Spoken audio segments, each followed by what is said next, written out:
Armas cooperative സ്റ്റഡീസിൻ്റെ YouTube ചാനലിലേക്ക് എല്ലാവർക്കും സ്വാഗതം. നമ്മുടെ കോപ്പറേറ്റീവ് സൊസൈറ്റീസ് റൂൾസിൻ്റെ അമെൻഡ്മെൻറ്റ്സ് സംബന്ധിച്ചുള്ള ക്ലാസ്സിൻ്റെ 8ാമത് ക്ലാസ്സിലേക്കാണ് നമ്മൾ കിടക്കുന്നത്. അപ്പോൾ ഇന്ന് ഈ അമെൻഡ്മെൻറ്റ്സ് ഇവിടെ വന്നിരിക്കുന്നത് റൂള് 50A മുതലുള്ളതാണ് പറയുക. അതിന് മുമ്പുള്ളതെല്ലാം നമ്മൾ കഴിഞ്ഞ ക്ലാസ്സുകളിലായിട്ട് പറഞ്ഞിട്ടുണ്ട്. അതെല്ലാം നിങ്ങൾ കേൾക്കണം. ആ വീഡിയോസ് എല്ലാം കഴിഞ്ഞ 7 വീഡിയോസിനായിട്ട് അതുവരെ ഉള്ളതെല്ലാം പറഞ്ഞിട്ടുണ്ട്. 8ാമത്തെ ഈ ക്ലാസ്സിൽ 50A ആണ് ആദ്യം തുടങ്ങുക. റൂൾ 50A ശരിക്കും പറഞ്ഞു കഴിഞ്ഞാൽ 50A എന്ന് പറയുന്നത് നിലവിലില്ലാത്തതാണ്. റൂൾ 50 ഉണ്ട്, പക്ഷേ 50A ഇല്ല. 50A എന്ന് പറയുന്നത് ട്രെയിനിങ് പ്രോഗ്രാമിനെ പറ്റിയാണ്, പുതുതായിട്ട് കൂട്ടിച്ചേർത്ത ഒരു റൂളാണ്. അതായത് every elected and coopted members of the committee of a cooperative society shall attend the training program conducted by the administrative department concerned or the state cooperative union or the agricultural cooperative staff training institute, അതായത് ASTI എന്ന് പറയുന്നത്, or the institute of cooperative management, അതായത് ICM, within 1 year from the date of such election as a member or co-option as a member to the committee. അതായത് തിരഞ്ഞെടുക്കപ്പെടുന്ന ഭരണസമിതിയിലെ അംഗങ്ങൾ അല്ലെങ്കിൽ co-opted അംഗം തിരഞ്ഞെടുപ്പിന് ശേഷം 1 വർഷത്തിനകം ഭരണവിഭാഗം അല്ലെങ്കിൽ സംസ്ഥാന സഹകരണ യൂണിയൻ അല്ലെങ്കിൽ agricultural cooperative staff training institute ASTI അല്ലെങ്കിൽ ICM, institute of cooperative management, ഇവരാരെങ്കിലും നടത്തുന്ന ട്രെയിനിങ് പ്രോഗ്രാമിൽ പങ്കെടുത്തിരിക്കണം എന്ന് പുതുതായിട്ട് കൂട്ടിച്ചേർത്തിരിക്കുകയാണ് റൂൾ 50A. ഇനി റൂൾ 51A അല്ല, റൂൾ 51A വന്നിരിക്കുന്ന മാറ്റം, അത് റൂൾ 51 എന്ന് പറയുമ്പോൾ നമ്മൾ സംഘങ്ങളുടെ വിശേഷാവകാശങ്ങളെ പറ്റിയുള്ള ഒരു ചാപ്റ്ററാണ്. അതിനകത്ത് റൂൾ 51 ചെറിയൊരു മാറ്റം. In sub rule 2 the words and symbol district cooperative bank shall be omitted, ഇത്രയേ ഉള്ളൂ. അവിടെ 51A സബ് റൂൾ 2 ജില്ലാ സഹകരണ ബാങ്ക് എന്ന് പറഞ്ഞിരിക്കുന്നിടത്ത് അത് ഒഴിവാക്കുക, അത്രയേ ഉള്ളൂ. ഡിസ്ട്രിക്ട് കോപ്പറേറ്റീവ് ബാങ്ക് എന്നുള്ളതിനെ അങ്ങ് ഒമിറ്റ് ചെയ്ത് കളഞ്ഞാൽ മതി. അതാണ് അതിനകത്ത് വന്നിരിക്കുന്ന റൂൾ 51A. അതുപോലെ തന്നെ അതിൻ്റെ അടുത്ത സബ് റൂളായിട്ട് 51A തന്നെ sub rule 3 the words and symbol district cooperative bank, അവിടെ ജില്ലാ സഹകരണ ബാങ്ക് എന്നുണ്ട്, അതും ഒഴിവാക്കിയേക്കുക. പിന്നെ ആ സബ് റൂളിൽ തന്നെ 3ാമത്തെ സബ് റൂളിൽ തന്നെ after the existing sentence ending with the words and symbol is situated the following sentence shall be added, namely first charge of the property shall be vested with the bank or society concerned as provided in section 35 of the Act. അതായത് first ചാർജുള്ള bank അല്ലെങ്കിൽ society എന്ന് കൂട്ടിച്ചേർക്കണം അതിനകത്ത്. Rule 51A 51A3 എന്ന് പറയുന്ന A3 എന്ന് പറയുന്ന sub റൂളിൽ ഗഹാനെ പറ്റിയാണ് പറയുന്നത്. First charge of the property shall B vested with the bank or society concerned as provided in section 35 of the Act. അപ്പോൾ അത് ഫസ്റ്റ് ചാർജുള്ള ബാങ്കിന് അല്ലെങ്കിൽ സൊസൈറ്റി എന്ന് സെൻറ്റൻസ് കഴിഞ്ഞ് കൂട്ടിച്ചേർക്കണം. അപ്പോൾ നിലവിലുള്ള ആ സെൻറ്റൻസിൽ അതില്ല, അതും കൂടെ ചേർക്കണം എന്നാണ് പറഞ്ഞിരിക്കുന്നത്. അതായത് after the existing sentence ending with the words and symbol is situated എന്ന് കഴിഞ്ഞിട്ട് first charge of the property shall be vested with bank or society concerned as provided in section 35 of this act. ഇനി rule 53 ആണ് അടുത്തായിട്ട്. Rule 53 എന്ന് പറയുന്നത് എന്താണ് മാറ്റം വന്നിരിക്കുന്നത് നമുക്ക് നോക്കാം. റൂൾ 53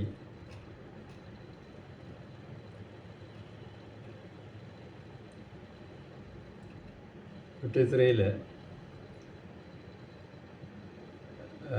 സംഘങ്ങളുടെ സ്വത്തുക്കളും ഫണ്ടുകളും സംബന്ധിച്ച ഭാഗമാണത്. ആ ചാപ്റ്ററാണ്. അതിനകത്ത് റൂൾ 53 സബ് റൂൾ 2-ൽ for the figure 60,000 the words 1 lakh shall be substituted. പകരം ചേർത്തിരിക്കുക. അതായത് എഡ്യൂക്കേഷൻ ഫണ്ടിനെ പറ്റിയാണ് പറയുന്നത്. അപ്പോൾ റൂൾ 53(2) എന്ന് പറയുന്നത് എഡ്യൂക്കേഷൻ ഫണ്ടിൻ്റെ മാക്സിമം ഇപ്പോൾ 60,000 രൂപയാണ്. അത് 1,00,000 രൂപയാക്കി മാറ്റും, വർദ്ധിപ്പിച്ചു. അപ്പോൾ 60,000 എന്നല്ല 1,00,000 രൂപയായിരിക്കും ഇനി എഡ്യൂക്കേഷൻ ഫണ്ടിൻ്റെ പരമാവധി തുക. Minimum 2,000, maximum 1,00,000. അടുത്ത റൂള് ഈ റൂൾ 53-ൽ തന്നെ സബ് റൂൾ 3A-ൽ അത് പ്രൊഫഷണൽ എഡ്യൂക്കേഷൻ ഫണ്ടിനെ പറ്റിയാണ് പറയുക. അവിടെ after the words net profit the symbols and words subject to a maximum of rupees 1 lakh shall be inserted. അവിടെ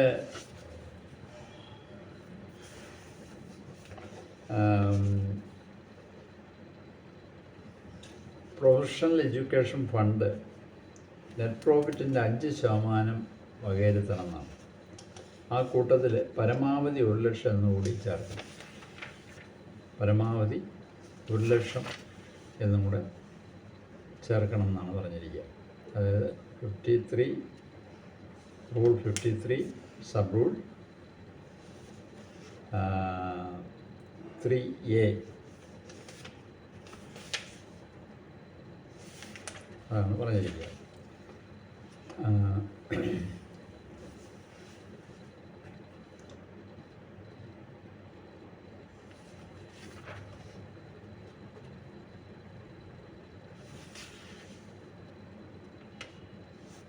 5% മാറ്റം വരുത്തിയിരിക്കുന്ന അമെൻഡ്മെൻറ്റ് വന്നിരിക്കുന്ന ഭാഗമാണ്.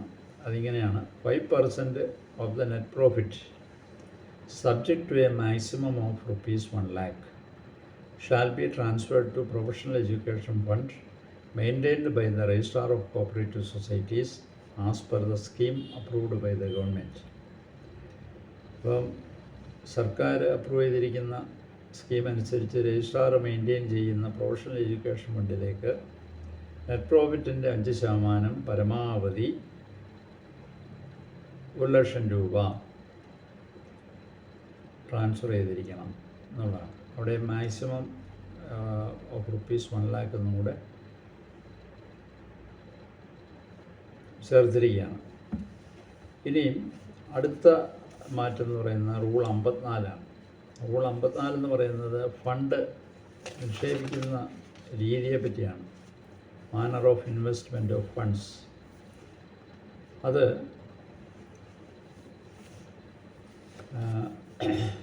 എന്താണ് മാറ്റം നോക്കാം. For the opening paragraph of sub rule 1 the following shall be substituted. Rule 54-ൽ തുടക്കത്തിൽ തന്നെ ആ സബ് റൂൾ തുടങ്ങുമ്പോഴത്തേന് a society may with the previous sanction in writing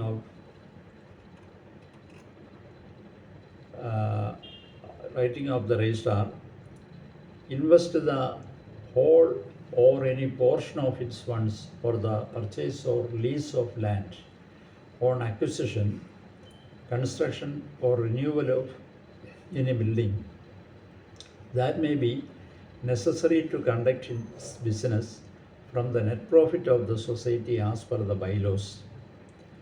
A society shall not invest not more than 5% of its working capital. The amount of funds raised out of working capital so invested shall be recouped on such terms as may be determined in each case as per the direction of the registrar. The registrar shall grant such a sanction for the investment of funds after evaluating the financial condition of the society, necessary of such investment, feasibility of the project for which funds are invested. ഇതാണ് rule 54 sub rule 1 പറയേണ്ടത്. അതായത് രജിസ്ട്രാറിൻ്റെ മുൻകൂട്ടിയുള്ള അനുമതിയോടെ നിയമാവലിയിലെ വ്യവസ്ഥ പ്രകാരം മറ്റ ലാഭത്തിൽ നിന്നും സംഘത്തിൻ്റെ ബിസിനസ് ആവശ്യത്തിനായി ഭൂമി വാങ്ങുന്നതിനും പാട്ടത്തിനെടുക്കുന്നതിനും കെട്ടിടം പണിയുന്നതിനും പുതുക്കുന്നതിനും ഫണ്ട് ഇൻവെസ്റ്റ് ചെയ്യാം. ഇത് വർക്കിംഗ് ക്യാപിറ്റലിൻ്റെ 5% അധികരിക്കാൻ പാടില്ല. ഇത് അതുപോലെ തന്നെ റിക്കൂപ്പ് ചെയ്തിരിക്കണം. അനുമതി നൽകുന്നത് ആവശ്യം, സാധ്യത എന്നിവയെല്ലാം പരിഗണിച്ചായിരിക്കണം എന്നാണ് പറഞ്ഞിരിക്കുന്നത്. ഇതാണ് നേരത്തെ ഉണ്ടായതിൽ നിന്നും വ്യത്യസ്തമായിട്ട് അതിൽ ആ പാരഗ്രാഫിൽ മാറ്റം വന്നിരിക്കുന്നത്. ഒന്നാമത്തെ സബ് റൂൾ. അതിനുശേഷം after the sub rule 1 the following sub rule shall be added, namely 1A. ഇതിനുശേഷം റൂൾ 54 1A എന്നും പറഞ്ഞൊരു സബ് റൂള് നിലവിലില്ലാത്തതാണ്, കൂട്ടിച്ചേർത്തിരിക്കുകയാണ്. A society shall publish a notice showing its intention to purchase immovable property with the details such as the name of society, the locality in which it desires to purchase the immovable property, and the extent of land in 2 vernacular dailies having wide circulation in the area of operation of the society. അതെന്താണ് rule 1 പറഞ്ഞിരിക്കുന്നത്. ഇപ്പം നിലവിലില്ലാത്ത കൂട്ടിച്ചേർത്തിരിക്കുക. ഭൂമി വാങ്ങുമ്പോൾ ആവശ്യമുള്ള ഭൂമിയുടെ location, അളവ് എന്നിവ ഉൾപ്പെടുത്തി ആ സംഘം സ്ഥിതി ചെയ്യുന്ന സ്ഥലത്ത് പ്രചാരത്തിലുള്ള 2 പത്രത്തിൽ നോട്ടീസ് നൽകിയിരിക്കണം. പത്രത്തിൽ അതിൻ്റെ ഒരു നോട്ടീസ് കൊടുത്തിരിക്കണം എന്നാണ് പറഞ്ഞിരിക്കുന്നത്. ഇനിയും റൂൾ 54 1B എന്നും പറഞ്ഞ് വീണ്ടും അടുത്തൊരു പുതിയൊരു സബ് റൂൾ വരികയാണ്. 1A വന്നു, അതുകൂടാതെ 1B അതും പുതുതായിട്ട് വന്നിരിക്കുന്നതാണ്. എന്താണ്? The valuation of the immovable property shall be fixed by a committee constituted by the registrar consisting of joint registrar general or the district officer of the administrative department of the district concerned, as the case may be, the joint director of cooperative audit of the district, the valuation officer of the primary cooperative agricultural and rural development bank PCRDB valuation officer of the primary cooperative agricultural and rural development bank in the area of operation of the society, a retired officer from the revenue department not below the rank of deputy tahsildar, and a retired officer from the registration department not below the rank of sub-registrar. Considering the market value of the immobile property, if the immobile property includes in a building a retired officer from the public works department or the local self-government department not below the rank of assistant executive engineer shall also be included in the committee for fixing the value of the building എന്നാണ് പറഞ്ഞിരിക്കുന്നത്. അതായത് ഭൂമിയുടെ valuation നടത്തുന്നതിന് registrar രൂപീകരിക്കുന്ന ഒരു കമ്മിറ്റിയുണ്ട്. ആ കമ്മിറ്റിയുടെ റിപ്പോർട്ടിൻ്റെ അടിസ്ഥാനത്തിലായിരിക്കണം മാർക്കറ്റ് വില നിശ്ചയിക്കേണ്ടത്. ഇനി കമ്മിറ്റിയിൽ ആ ജില്ലയിലെ ജോയിൻറ്റ് രജിസ്ട്രാർ, ജോയിൻറ്റ് ഡയറക്ടർ, PCRDBയുടെ വാല്യുവേഷൻ ഓഫീസർ, പിന്നെ പുറമേ നിന്ന് റിട്ടയർഡ് ഡെപ്യൂട്ടി തഹസീൽദാർ, റാങ്കിൽ കുറയാത്ത ഒരാൾ, അതുപോലെ സബ് രജിസ്ട്രാറുടെ റാങ്കിൽ കുറയാത്ത ഒരാൾ എന്നിവരെ ഉണ്ടായിരിക്കണം. ഇപ്പോൾ JR, JD, വാല്യുവേഷൻ ഓഫീസർ, PCRDBയുടെ കൂടാതെ റിട്ടയർഡ് തഹസീൽദാരുടെ റാങ്കിൽ കുറയാത്ത ഒരാൾ, സബ് രജിസ്ട്രാറുടെ റാങ്കിൽ കുറയാത്ത ഒരാൾ. അപ്പോൾ 5 പേരടങ്ങുന്ന ഒരു കമ്മിറ്റിയാണ്. പിന്നെ ഈ കെട്ടിടം ഉണ്ടെങ്കിൽ അതിനകത്ത് കെട്ടിടവും കൂടെ ഉണ്ടെങ്കിൽ വേറൊരാളും കൂടെ അതിനകത്ത് ഈ കമ്മിറ്റിയിൽ ഉൾപ്പെടുത്തും. അതായത് റിട്ടയർഡ് അസിസ്റ്റൻ്റ് എക്സിക്യൂട്ടീവ് എഞ്ചിനീയറുടെ PWDയിലെയോ അല്ലെങ്കിൽ ലോക്കൽ സെൽഫ് ഗവൺമെൻറ് ഡിപ്പാർട്ട്മെൻറ്റിൻ്റെ അല്ലയോ ആ അസിസ്റ്റൻ്റ് എക്സിക്യൂട്ടീവ് എഞ്ചിനീയർ റാങ്കിൽ കുറയാത്ത ഒരാളും കൂടെ ഉണ്ടായിരിക്കണം ബിൽഡിംഗ് ഉണ്ടെങ്കിൽ എന്നാണ് ഈ റൂള് 1B പറയുക. എന്നാൽ ഇതിനോടൊപ്പം അതിൻ്റെ കൂടെ തന്നെ പറയുന്നുണ്ട്, provided that while fixing the value of immobile property, the committee may consider the fair value fixed by the government from time to time or the valuation certificate issued by the revenue authority concerned or the average value of 3 registered sale documents of land within 3 years of time and within a radius of 3 kilometers from the property to be valued. അതായത് എന്നാൽ മൂല്യം നിർണ്ണയിക്കുന്നതിന് സർക്കാർ ന്യായവിലയോ അല്ലെങ്കിൽ revenue അധികാരികൾ നൽകിയ valuation സർട്ടിഫിക്കറ്റോ 3 വർഷത്തിനകം 3 kilometre ചുറ്റളവിൽ register ചെയ്ത ആധാരത്തിൻ്റെ ആവറേജ് വിലയോ അടിസ്ഥാനമാക്കാം. അതിൻ്റെ മൂല്യം നിർണ്ണയിക്കുന്നതിനുള്ള ഒരു മാനർ പറഞ്ഞിരിക്കുകയാണ്, ഏത് രീതിയിലായിരിക്കും എന്ന് പറഞ്ഞിരിക്കുക. ഇനി വീണ്ടും നെക്സ്റ്റ് പാരഗ്രാഫായിട്ട് പറയുന്നു, provided further that the committee may fix the value of the immovable property as per the market value arrived at by the committee if the values provided as per the above provisions is not adequate with the existing market value of the area. അപ്പോൾ കൂടാതെ മുകളിൽ പറഞ്ഞിരിക്കുന്ന വ്യവസ്ഥ പ്രകാരം നൽകിയിരിക്കുന്ന മൂല്യങ്ങൾ ആ പ്രദേശത്തിൻ്റെ നിലവിലുള്ള മാർക്കറ്റ് മൂല്യവുമായി പര്യാപ്തമല്ലെങ്കിൽ കമ്മിറ്റി എത്തിച്ചേരുന്ന മാർക്കറ്റ് മൂല്യം അനുസരിച്ച്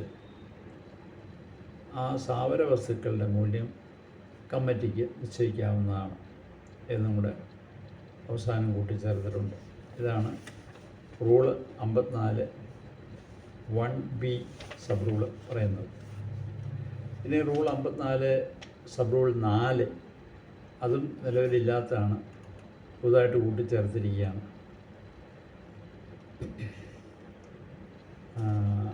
എന്താണെന്ന് വെച്ച് കഴിഞ്ഞാൽ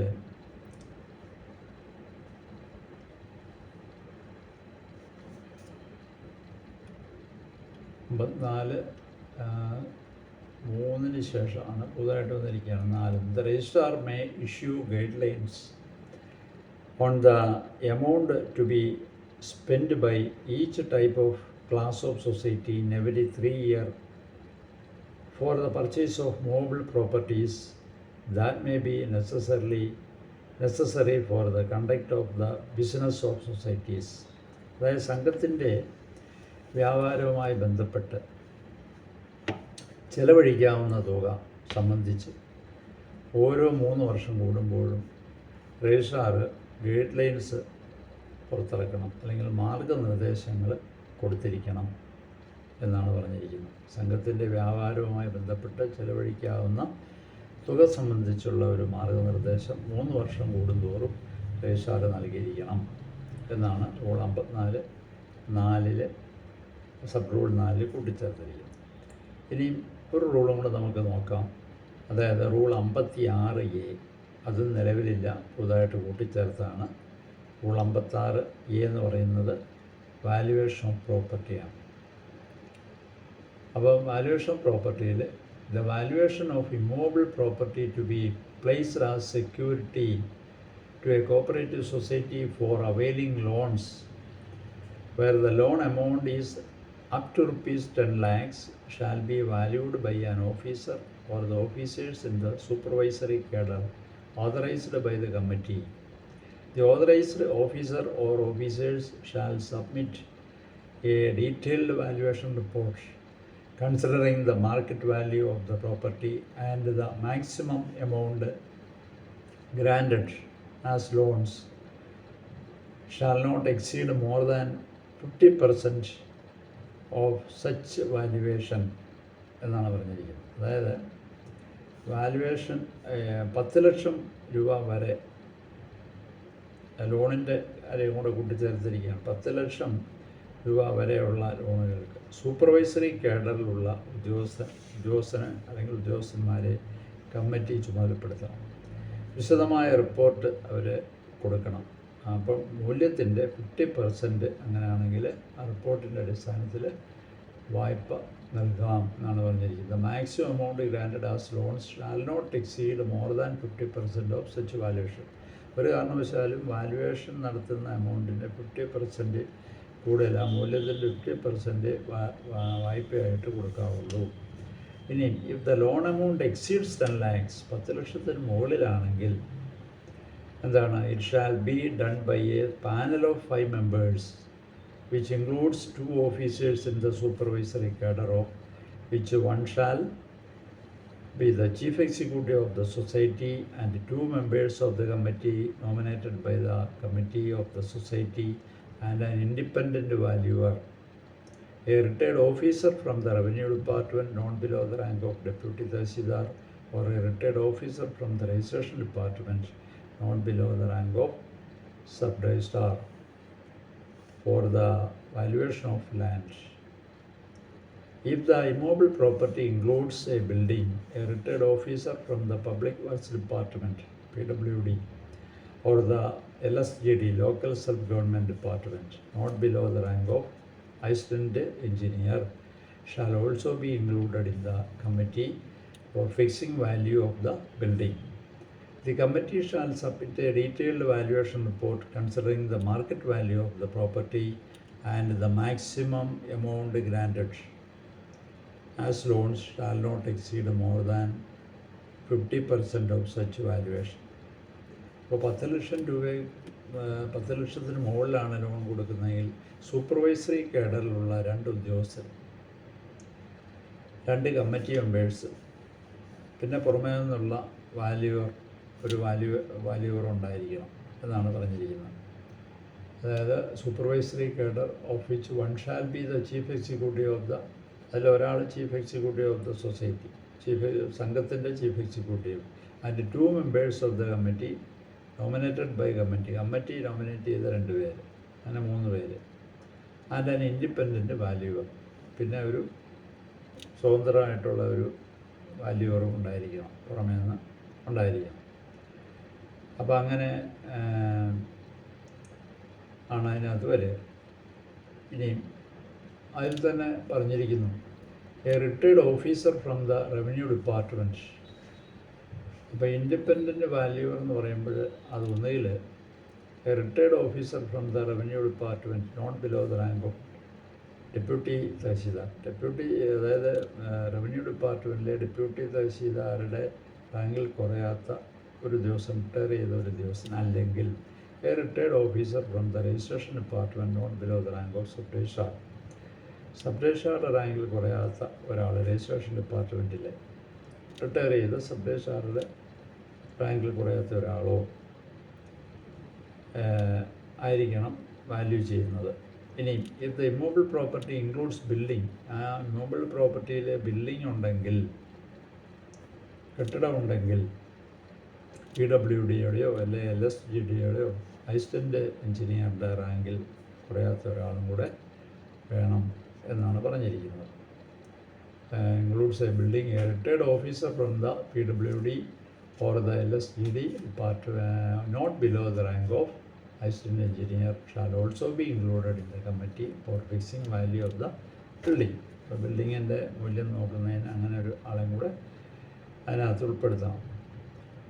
ഇനി the committee shall submit a detailed valuation report considering the market value of the property and the maximum amount granted as loan shall not exceed more than 50% of such valuation. അപ്പോൾ റിപ്പോർട്ടിൻ്റെ അടിസ്ഥാനത്തിൽ വിശദമായ റിപ്പോർട്ട് കൊടുക്കണം. അതിൻ്റെ അടിസ്ഥാനത്തിൽ പരമാവധി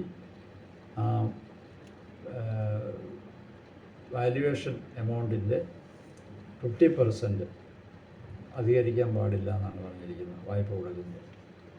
ഇതാണ് ഇതിനകത്ത് വന്നിരിക്കുന്ന ഒരു മാറ്റം. റൂൾ 56A വന്നിരിക്കുന്നു. ഇനി 59(3) എന്ന് പറയുന്ന റൂള്, അതായത് ഐറ്റം 3 ഓഫ് റൂൾ 59 എന്നാണ് പറഞ്ഞിരിക്കുന്നത്. കാരണം മൂന്നാമത്തെ സബ് റൂളല്ല, 59ാമത്തെ റൂളിൽ മൂന്നാമത്തെ ഒരു ക്ലോസ് ഉണ്ട്. അതിൽ after the words retired voluntarily, അത് ഗ്രാറ്റുവിറ്റിയെ പറ്റി ആണ് പറയുന്നത്. ആ ഭാഗം റൂൾ 59 ഗ്രാറ്റുവിറ്റി. ഈ ഗ്രാറ്റുവിറ്റി നൽകുന്നത് ഈ രാജിവെച്ച ആൾക്കാർക്കും കൂടെ ഉൾപ്പെടുത്തിയിട്ടുണ്ടെന്നാണ് പറയുന്നത്. അതിനകത്ത് റിസൈൻ ചെയ്തവർക്കും കൂടെ ഗ്രാറ്റുവിറ്റി അതിനകത്ത് കൊടുക്കുന്നതിനെ പറ്റിയാണ് 59 പറഞ്ഞിരിക്കുക. അത് നമുക്ക് നോക്കാം എന്താ പറഞ്ഞിരിക്കുന്നത്. Or resigned shall be inserted. Retired voluntarily the words or resigned നമ്മുടെ റിസൈൻ രാജിവെച്ചവർക്കുമാകാം എന്നും കൂടെ ചേർത്തിരിക്കണം എന്നാണ് പറഞ്ഞിരിക്കുക. 59 Every society shall make in its bylaws provision for payment of gratuity to its employees and frame regulations for its administration. Among other matters, such regulation shall provide for the following എന്ന് പറയുന്നുണ്ട്. പിന്നെ gratuity കൊടുക്കുന്നതിനെ പറ്റിയാണ് പറയുക. പിന്നെ ഇതിൽ when an employee who has put in at least 5 years satisfactory service is retired voluntarily from service എന്നായിരുന്നു. അതിന് voluntarily or resigned എന്നും കൂടെ അവിടെ ചേർത്തു. from service, or if he dies while in service, the society shall pay to him or to his legal heirs, as the case may be, a gratuity not exceeding half month's pay for every completed year of service. അതായത് ഒരു ജീവനക്കാരന് gratuity കൊടുക്കുന്നതിനെ പറ്റി ആർക്കെല്ലാം കൊടുക്കുന്നത്, കുറഞ്ഞത് 5 വർഷത്തെയെങ്കിലും service ഉള്ള ഒരു employee, അത് voluntary ആയിട്ട് റിട്ടയർ ചെയ്തോ, സ്വമേധയാ റിട്ടയർ ചെയ്തോ, അല്ലെങ്കിൽ രാജിവെച്ചതോ, റിസൈൻ ചെയ്തതോ, സർവീസിന് രാജിവെച്ചതോ, അല്ലെങ്കിൽ സർവീസിലിരുന്ന് മരിച്ചു പോയതോ, ആ സംഘത്തിൻ്റെ സർവീസിൽ നിന്ന് മരിച്ചു പോയതോ ആളായിരിക്കണം. അങ്ങനെയുള്ള ആളുകൾക്ക് അല്ലെങ്കിൽ മരിച്ചുപോയ ആളിൻ്റെ അനന്തരാവകാശികൾക്ക് ഗ്രാറ്റുവിറ്റി കൊടുക്കും. ആ കൊടുക്കുന്നത് എങ്ങനെയാണ് കണക്കാക്കുന്നത്? Half months pay for every completed year of service. ഓരോ പൂർത്തീകരിച്ച വർഷത്തിൻ്റെയും അടിസ്ഥാനത്തിൽ അതിൻ്റെ പകുതി മാസത്തെ പേ, അടിസ്ഥാന ശമ്പളം, അതാണ് ഉദ്ദേശിക്കുന്നത്. Half months pay for every completed year of service. ഇങ്ങനെയാണ് ഗ്രാറ്റുവിറ്റി കൊടുക്കുന്നത്. അപ്പോൾ ഇത് 53 വന്നിരിക്കുന്നത് റിസൈൻഡും കൂടെ ചേർത്തിരിക്കുന്നു എന്നുള്ളേ ഉള്ളൂ. അതാണ് കംപ്ലീറ്റ് ആയിട്ടുള്ള ഭാഗം ഞാനിപ്പോൾ ഇവിടെ പറഞ്ഞത്. ഇനി നമുക്ക് അടുത്ത ക്ലാസ്സിൽ അടുത്ത അമെൻഡ്മെൻറ്റുമായിട്ട് കാണാം. അപ്പോൾ ഈ ക്ലാസ് പല പ്രാവശ്യം കേട്ട് നിങ്ങൾ മനസ്സിലാക്കിയാൽ മാത്രമേ നിങ്ങൾക്ക് മനസ്സിലാകത്തുള്ളൂ. ഈ അമെൻഡ്മെൻറ്റ് എവിടെയൊക്കെയാണ് വന്നിരിക്കുന്നത്, ഏത് റൂളുകളിലാണ് നിങ്ങൾക്ക് മനസ്സിലാക്കുക. ഇനി വരുന്ന പരീക്ഷകൾക്കെല്ലാം ഈ ആക്റ്റിലെ അമെൻഡ്മെൻറ്റ് കൂടാതെ തന്നെ ഈ റൂൾസിൽ വന്നിരിക്കുന്ന മാറ്റങ്ങളും വരുന്നുണ്ട്. അപ്പോൾ അതുകൊണ്ട് ഇത് ഇപ്പോഴേ പഠിച്ചു തുടങ്ങുക. അപ്പോൾ നമുക്ക് വീണ്ടും അടുത്ത ക്ലാസ്സിൽ അടുത്ത അമെൻഡ്മെൻറ്റുമായിട്ട് കാണാം.